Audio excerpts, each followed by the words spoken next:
You're welcome back. We're going to turn to tennis. The French Open is underway. Some big name exits early doors, including Naomi Osaka, who, subsequent to her opening round loss, suggested her participation at Wimbledon may be in doubt owing to the absence of world ranking points at Wimbledon. There are no ranking points at Wimbledon, as I'm sure you've seen, owing to the decision by organisers to ban Russian and Belarusian players. ATP responded by removing ranking points as a result. So here is Osaka speaking to the media at large on that point.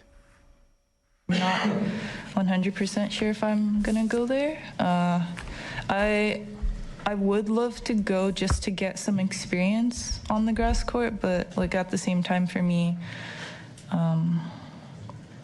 it's kind of I don't want to say pointless, no pun intended, but I'm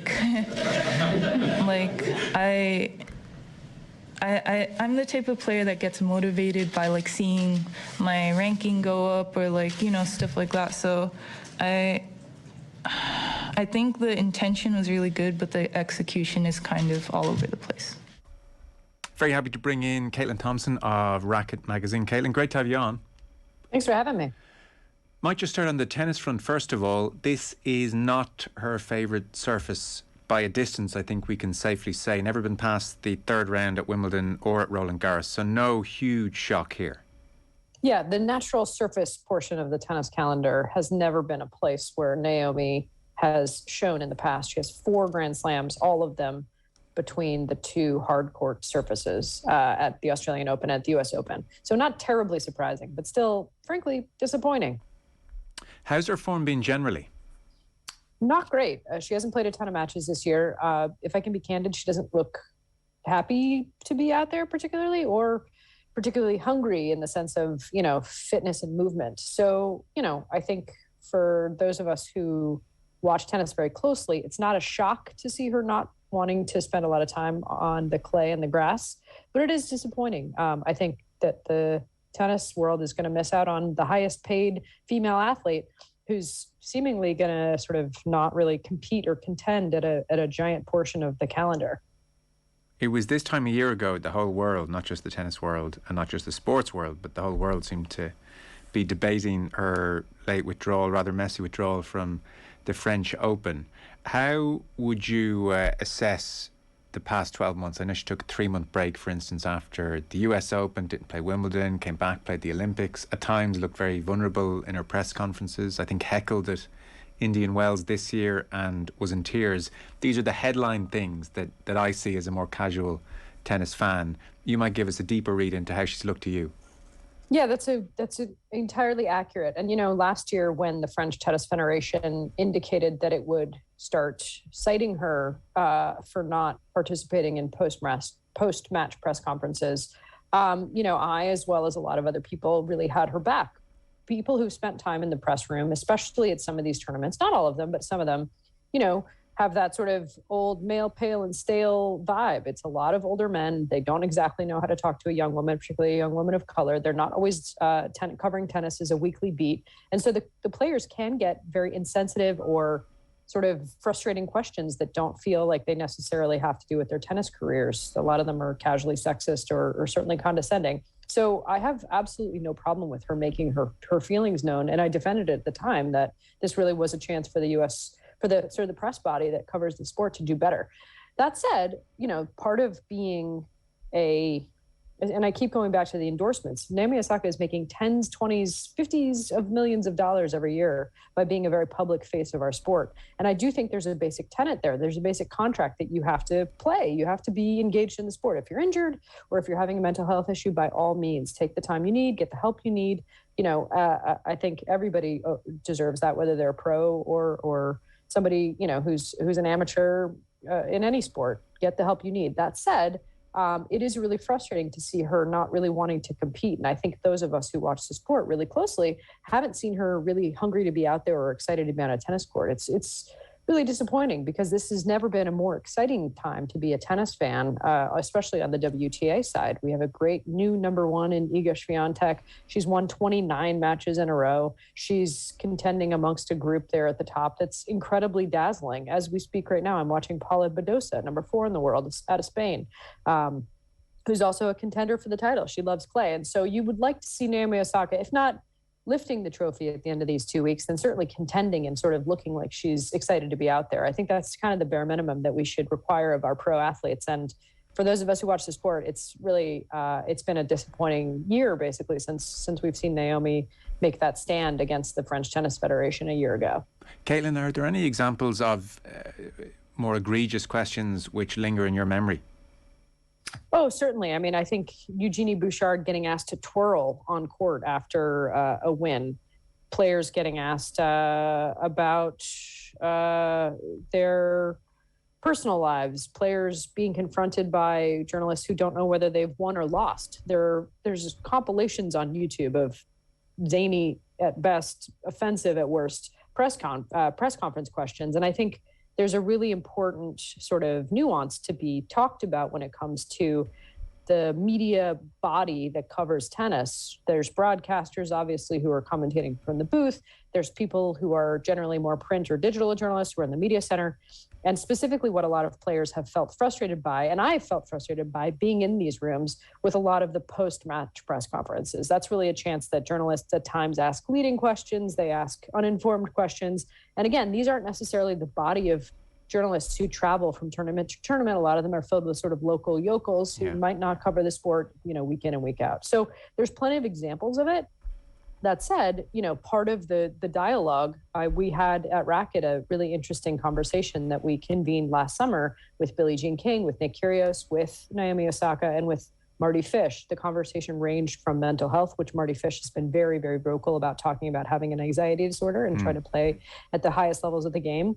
And also between Billie, Nick, and Naomi, who all had very different views about what basically the contract of being a pro athlete is. Billie Jean King created the Women's Tennis Association 49 years ago. And part of that original creation of the tour was this idea that sponsors were going to pay for it and that they needed to promote it. When Billie had a conversation with Nick and Naomi about it, Naomi said, "It's a privilege to talk to us." That rubbed a lot of people in the room the wrong way, honestly, myself included, to sort of say, listen, it's not a privilege to talk to you if you're part of the sort of body of players that make up this tour, part of whom is supported by broadcast rights and sponsorships and media coverage. That said, everybody, whether you're in the room, whether you're an athlete, whether you're just a workaday schmo connecting wires at the back of the house, everybody has the right to work in a harassment-free zone, sure. a workplace free of violence and assaults, which is sadly another topic that's going on in the tennis world to date.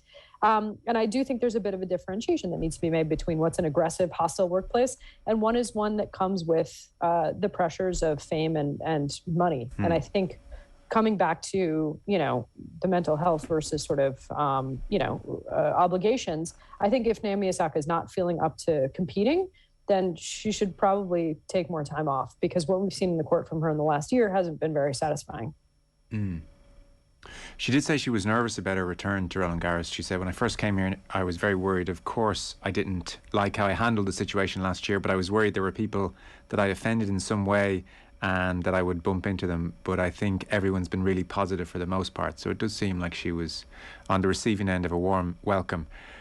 Has there been a difference over the last 12 months in how Osaka is treated at press conferences? I want to play a clip, for instance, maybe just to set a context. This was in August 2021, on her return, in effect, from a period away from the game. And I would say that the questioner here is doing everything in her power to not be in any way provocative or upsetting, but equally, I think, doing her job, which is to try and be in some way probing and ask a question. I mean, what is the point in doing this otherwise? So you can see here just how vulnerable Osaka is. Just have a listen.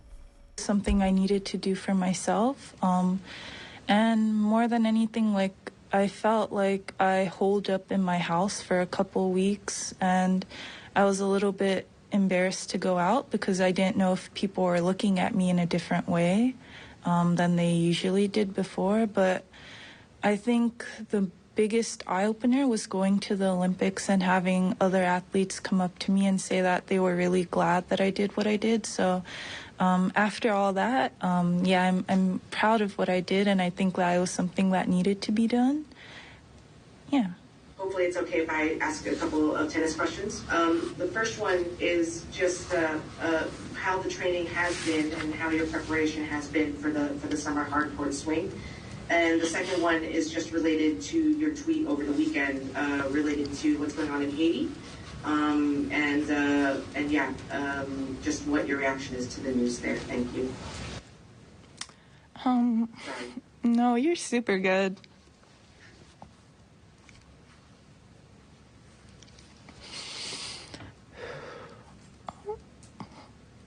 Okay, I think we're just going to take a quick break. We'll be back in one moment. So that was August in 2021. There must be a real degree of nervousness around asking Osaka anything. Yeah, and it's interesting because the voice of the person in the clip that you just played was Courtney Nguyen, who's technically an employee of the Women's Tennis Association. So in some cases, they're not necessarily going to journalists in these press rooms. I think they've been very cautious to fill out some of the rooms with, I don't want to call them insiders, but allies maybe. And I think as we can hear in Naomi Osaka's voice there, she's very fragile. Obviously that audio came right after a loss at a tournament that she had been extremely hyped up for. And, I used to think about this when I would watch Serena in her quest for 24 Grand Slams. The pressure that was put on her on the court was not aided by the fact that she had been in every single commercial between every single break in televised play and was decorating billboards all over the land. It's a push and pull with this sort of stuff. And I think, there has to be the ability for journalists to do their job. I think it's a fair thing to expect that a player be able to discuss what's going on, certainly on the court. And if it doesn't pertain to their tennis in a way that they're comfortable with, they're happy to pass. Sloane Stephens is a great example of somebody who just says, no, thanks, next, and moves forward. Yeah. I do think that is sort of a basic job requirement. And I think, the difference that you alluded to is twofold. Number one, there has been a large shift in the French Tennis Federation's leadership to put Amélie Mauresmo, the former French champion, who is younger than most of the contemporaries who have the similar position at the other Grand Slams, and made a very, very vocal and overt point to not only greet the players on the women's side with extra care, but also specifically Naomi Osaka. So I think that is a departure, I would imagine, from what Guy Forget, who had the role before, his approach was.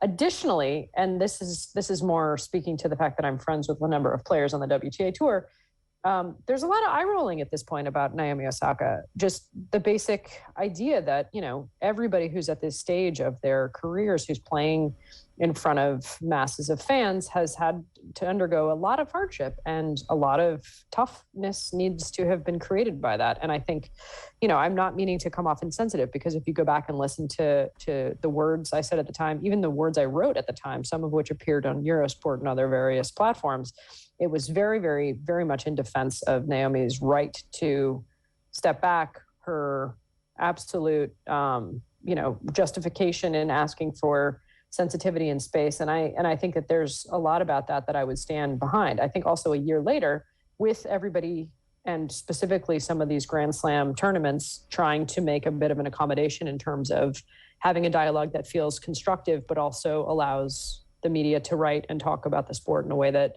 is additive. Yeah.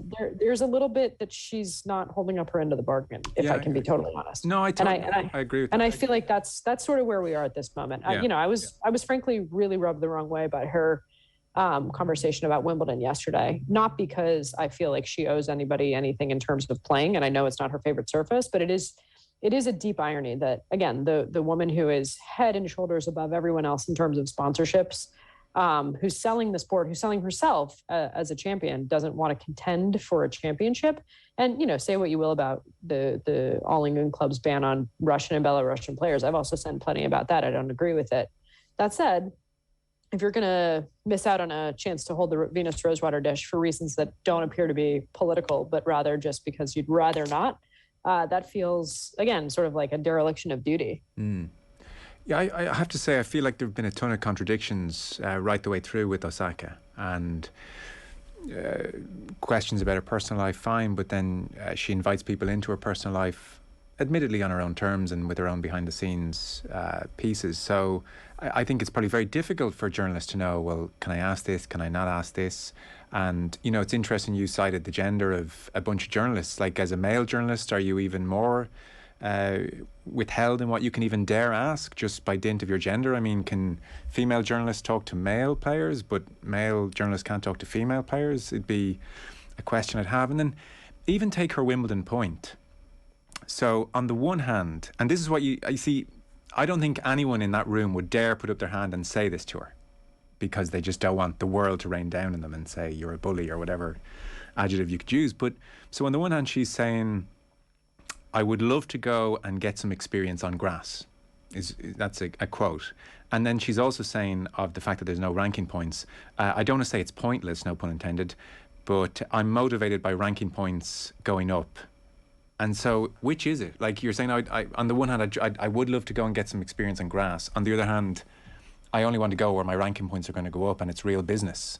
That's completely muddled thinking. And you'd love someone to put their hand up and say, Naomi, those two things don't stack up together. And even the points you made about her not going are very fair as well. So there just is a degree of nervousness around Osaka, which is understandable. But I don't know, I'm not shocked to hear the eye rolling at the same time. Yeah, I think a lot of players are sort of feeling like it's a bit of a, I mean, I'm quoting too directly that I've talked to, a bit of a sideshow. It's a bit of a, I think I heard in her response, she thinks the intention is good, but it's not executed very well. And I think you could probably make the case that that's what she herself, certainly in withdrawing from the French Open without consulting with anybody, with some of the boycotts she's had in the past, which I think were for the right reasons, but left, everybody sort of scrambling. And now with this sort of half-baked statement, like, as you said, is it for the points or is it because you're trying to get experience? Those things don't jibe. The other thing is, if she was really interested in ranking points, she would play week in, week out tournaments the way that the rest of the tour is doing. I think part of, and this gets back to the obligation, and which is why I quoted Billie Jean King last summer with the idea that part of the, I think, contract of being an athlete in this sport, and you don't have to agree with the sport. There's a lot of governing bodies. Not everybody is in accordance and in agreement about big picture issues at the moment, which is, unfortunate. But I also think part of being a contender in this sport and reaping the benefits of it, which go well beyond the court's bounds, they go well beyond trophies and prize money. It's notoriety. It's the ability to do other things. It's the ability to have investments in your name. It's the ability to create your own agency, as she has just done with her agent, who'd left IMG to do this with her. I think a lot of it is, you do have an obligation to promote the game and to promote the idea that you're part of something larger than yourself. And I think with somebody who strikes me as having always had their eye on the big picture, somebody like Venus Williams, who contended for Wimbledon hours after meeting with the All England board, talking about why women deserved equal prize money, which came a week after she published an op-ed in the Times of London. This is somebody who put their money where their mouth was, went out, entertained the fans, got the broadcasters, played arguably what is one of the greatest finals of all time, men or women, against Lindsay Davenport in that Wimbledon final. And she did it on the back of advocating for the entirety of the women on the tour and making the case publicly that this should happen, which helped to promote the game and the women playing within it. And so I look at somebody like that and think, oh, wow, what vision. Same with Billie Jean King, obviously. She wasn't just interested in having the women be able to have their tour and their travel and their pay somewhat resemble what the men were getting. It was the broadcast appearances. It was the exhibitions. It was the behind the scenes. It was the signing autographs. And I think, when I look at the sort of body of athletes who are contending for these titles and playing for the sport, I think there's a real variance in love of it and ability to, I think, you don't have to be you don't have to be on all the billboards, and you don't have to be in front of the crowds. But if you don't let the racket do your talking for you, and you don't do that other thing, then what are you doing? You know what I mean? You know what I mean? Like, it's unclear to me at this moment in time, and I'm happy to be wrong about this because, like I said, I've defended this girl left, right, and center. But I also think at a certain point, it's, if you don't like playing tennis, which it's not clear if she likes playing very much at the moment, and you're not really interested in promoting it and talking about it the way that Amelie Mauresmo, for example, has gone from being a champion on the court to now an advocate and a tournament leader. It's hard to imagine Naomi Osaka wanting to do that.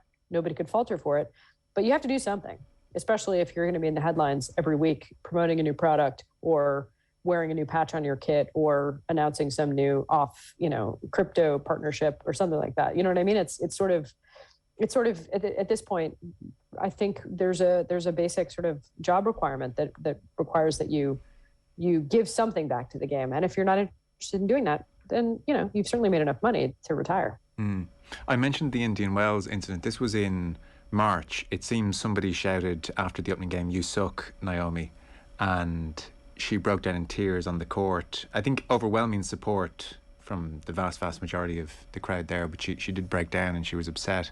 So look, she's still, she probably always will be, I guess. She's a fragile person, and maybe this will just be the way, and so be it. I mean, it's not the worst crime in the world either. No, certainly not. Certainly not. This just may be the way it is, and everyone's different, and there's a place for that too. Because I have to say, anytime I hear her talk, and like people can go on and look at her on Ellen from a couple of years ago. She had 2 appearances there. She's incredibly likable and charismatic in her own way, and very real in her own way. And I'm massively for her and like her. It was just more the Wimbledon thing caught our ears yesterday, and it didn't quite stack up. Hence, we thought we'd check in with you. Well, I'm happy to have the opportunity to talk about tennis in any context, but especially Naomi Osaka, because I share your view. We let her guest edit an issue of the magazine last year because we thought she had so many insights into so many different worlds, and she was bringing them together. And I stand by everything that we did, and I stand by her as a player and a human being. She's a fascinating person, and I hope whatever she does, her heart is in it. I think that to me is the only thing. It's you hope that at the end of the day, my favorite athletes, the folks that I really, really love to watch and connect with, and the ones that we try to highlight the most in the magazine and other things that we do, are the folks who look like they are having a good time. Not there because some parent pushed them into it, not there because their sponsors have obligated them to it, because at the end of the day, they're playing a game for their own enjoyment and for our entertainment. And I think if tennis can't be that for her, if the sport can't be that for the athlete, then it's time for a reassessment, right? It's a job, and sure it's professional, and sure that they take it very seriously, and the training and the regimens and all that, and that's great. But I think at the end of the day, you don't owe us wins, but you owe yourself enjoyment. And if that's not what you're having, then do everybody, yourself, your agents, your fanship a favor, and take a beat, and maybe do something else. Is there a sense that she will walk away? I think after the U.S. Open, when she said she was contemplating taking, she wasn't sure how much tennis she was going to play in her future, I took that at face value. Okay. I was actually kind of surprised to see that her break didn't last longer. She looked very, very, very unhappy at the tournament in a way that made me think existentially, not just, somebody's in a funk or somebody's not playing well. Everybody's had that in their life when they have some ups and downs, and, we always will. That said, if you're at the top of the game with money literally piling in, and there's no connection between your sort of day-to-day joy and the thing that you're doing, and I don't want to, armchair psychologize her, or any athlete really, but if there's at the end of the day not that love for it, there's plenty of things that she's able to do with her life that don't require her to be unhappy. And I think with the sense that I had watching her play last summer, and frankly, ever since I've seen her play, it hasn't it hasn't felt like she came back too soon, or she doesn't, she doesn't really want to be out there. And I think it's sort of evident, which is why it's ironic that, she's endorsing a new product every week. It's sort of like, man, give this girl a break. Does she even want to be doing this? Who's this for? Caitlin, one last very quick point, and it's not even a quick issue, but you mentioned the Wimbledon ranking points, ATP not agreeing with the Wimbledon decision to ban Russian and Belarusian players. How has this been received amongst the playing fraternity at large? It's interesting. Yesterday's Naomi Osaka announcement that she wouldn't necessarily play, she hasn't said she's not going to, but that she was considering not playing, was really the first high-profile person's announcement that they might not play. There's been there's been some chatter, like Novak Djokovic doesn't agree with it. I think maybe Andy Murray also. I'm not sure if I have that right. But yeah, I think you do. I think you do. There's been a few players. I mean, I myself don't agree with it. I think if Wimbledon really wanted to punish Russia and Belarus, they could get rid of all the Russian and Belarusian money that are in pro tennis, and that event specifically. This strikes me as being performative, especially for a bunch of athletes that have very, very little to do with either regime. And also, where does it end? Are we going to punish China for having an autocratic government? Are we going to punish Israel for, essentially creating an apartheid state in the Middle East? Or what about the U.S. for illegally invading Iraq? Like, where does that sort of begin and end? Yeah. The UK for colonialism. That said, I think the players have largely come to understand that their own tours are not quite as powerful as Wimbledon, which still remains the single biggest entity in tennis, at least from a money-making perspective, and as we're about to see from a power perspective. So we haven't seen as many defections as I would have suspected. Who knows, that might be in the near future. We're currently in the middle of one Grand Slam, and we'll turn our attention to the next, probably more after it's done. But I wonder, and I also think this has something to do with the way that Naomi Osaka is perceived on the tennis tour, which is, I don't know that Naomi Osaka was seen, her comments yesterday were seen as being linked to a political stand or even a boycott on behalf of points. I think a lot of folks, like I said, who I talk to on the tennis tour pretty regularly, have sort of contextualized her conversations as being sort of personalized in a way that doesn't really relate to them. You know what I mean? Yeah. And so that's how I think it's probably best taken, which is not necessarily as something that is, well, as she said it herself, probably well intended, but poorly executed. Like, I don't think it necessarily has to do with any sort of thoughtful political stand that's consistent and coherent. I think it probably is just, she doesn't really feel like playing. And US Open aren't going to follow suit, are they?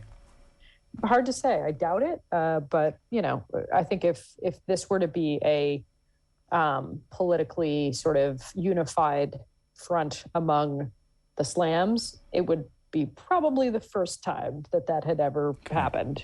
So it's not impossible, but it's certainly improbable. Listen, always really good chatting to you. Caitlin Thompson of Racquet magazine. Thanks so much, Caitlin. Thank you.